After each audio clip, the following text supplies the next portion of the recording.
뭐 올해는 참 쉽지는 않을 것 같은데 내년 정도 되면 금융에 대한 규제가 좀 낮춰질 수 있다라고 보세요? 뭐 가능성은 있습니다.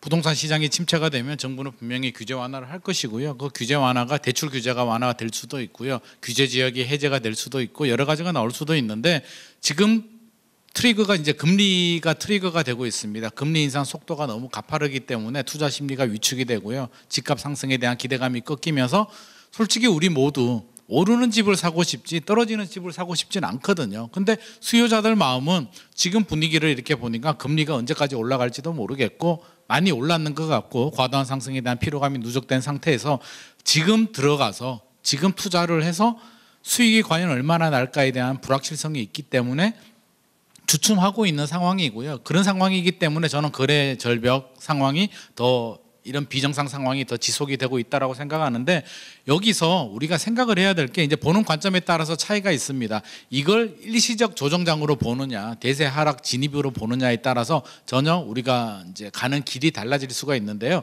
일시적 조정장이다, 일시적 하락이다라고 이렇게 보는 관점이라면 금리 인상이 멈추면 당연히 반등을 하겠죠. 반등을 하고 다시 대세 상승이 될 수도 있는데 그 반대 입장에서 보자면 전혀 다른 상황이 전개될 수도 있습니다. 저는 반대 입장에서 한번 말씀을 드리고 싶은데요. 노무현 정부 시절에 금리가 굉장히 높았죠.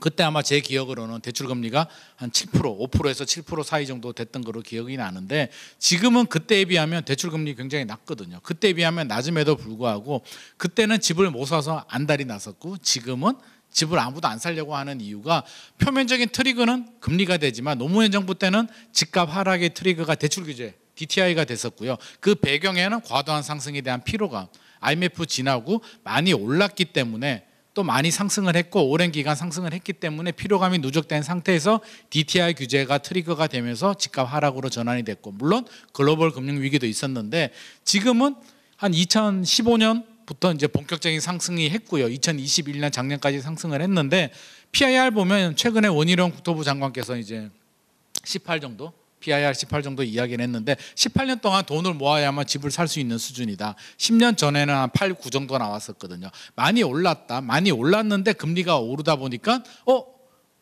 너무 많이 올랐는데 이제 오르기 힘들겠는데 라는 심리가 확산이 되면서 최근에 이제 하락으로 진입되고 있는 상황이기 때문에 지금 상황을 보자면 저는 이거 그냥 금리만 멈추면 모든 문제가 해결이 될까 그렇게 생각이 들지는 않습니다. 우리가 지나가야 되는 과정이 있거든요. 이게 일시적인 조정장으로 본다면 당연히 금리 인상이 멈추면 투자 수요가 유입이 되면서 다시 집값이 오르겠지만 지금 이렇게 올라와 있는 상태에서 여기서 집값이 더 올라간다.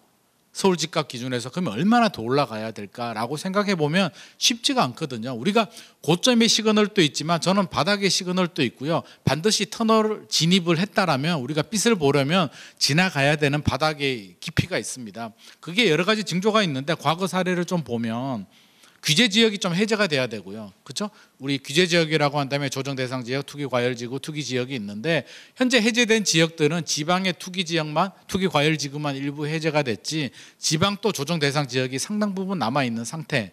정부가 바라볼 때에는 물론 정부가 반응 속도가 늦지만 아직까지 정부는 이렇게 서울의 규제 지역을 해제할 정도로 위험하지 않다라고 판단을 하는 것 같고요. 실제로 물론 최근에 이제 가격 하락 폭이 좀 커지고 있지만 아직까지 그 정도 단계는 아니라고 보여집니다. 두 번째는 저는 고점 대비 한 30% 정도는 좀 조정이 되어야 되지 않느냐라는 생각이 되는데 최근의 문제는 이게 단기간에 조정이 되는 게 문제고요. 한 3년, 5년에 걸쳐서 이렇게 서서히 좀 조정이 돼야 되는데 워낙 최근에 반응 속도가 빠르다 보니까 일부 단지들이야 뭐 20%, 30% 조정되는 단지들도 나오는데 전체적인 통계를 보면 아직까지 고점 대비 30% 조정됐다라고 보여지진 않거든요. 그래서 이런 바닥의 신호 그리고 우리가 한참 과열일 때 패닉 바잉 현상들이 막 생겼었잖아요. 근데 지금 솔직히 집주인들이 패닉 셀링 현상 아직 발생하지 않고 있거든요. 그래서 저는 바닥은 지나가지 않았다. 최근에 지금이 바닥이다. 앞으로 오른다라고 말씀을 하시는데요. 저는 그 부분에 대해서는 동의하지 않습니다. 물론 내년에 금리 인상이 멈추면 투자 수요가 유입이 되면서 반등이 있을 수는 있겠지만 하락할 때도 이렇게 반등이 좀 있었거든요. 올라갈 때도 이렇게 반등을 하면서 저는 시간이 좀 더 필요하다라는 입장입니다. 그래서 궁극적으로는 실물 자산이 이기고요. 상승을 하지만 이 흐름을 본다면 이제 한 6개월 정도 이렇게 조정장이 되는 상태를 바닥으로 이야기하기는 좀 성급하지 않나라는 생각을 하고 있습니다.